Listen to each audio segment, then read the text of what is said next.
The story that I've chosen is How I Met Myself by David E. Hill. The story takes place in Hungary, mostly in Budapest, the place where John's office, John and Andrea's apartment, and Joel's bar are in 1999. The main characters in the story are John Taylor and Andrea Taylor. John Taylor is a 34 years old man. He is a computer programmer and a protective family man. Andrea Taylor is John's wife, an ex-Hungarian language teacher who works in a cafe. The story begins when John was walking home from work one evening. Then someone ran into him, causing him to fall into the snow on the ground. When John looked up, he saw that the person looked exactly like him. Next, John began having dreams about the evening. This resulted in him losing concentration at work, staying out late, and having arguments with his wife Andrea. In the climax, a similar incident that had happened to the doppelganger and his family years ago occurred exactly on the same day.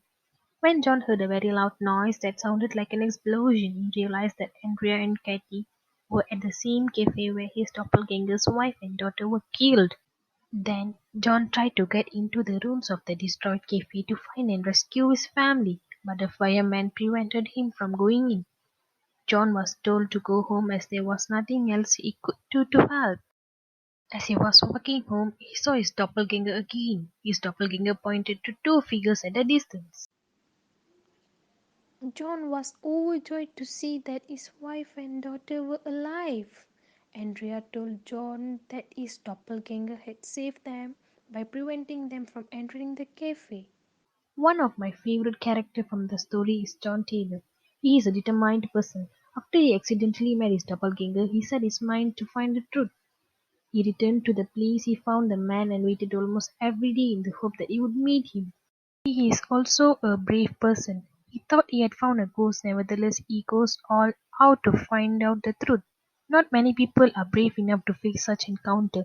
He was also brave enough to go into the burning cafe to save his wife.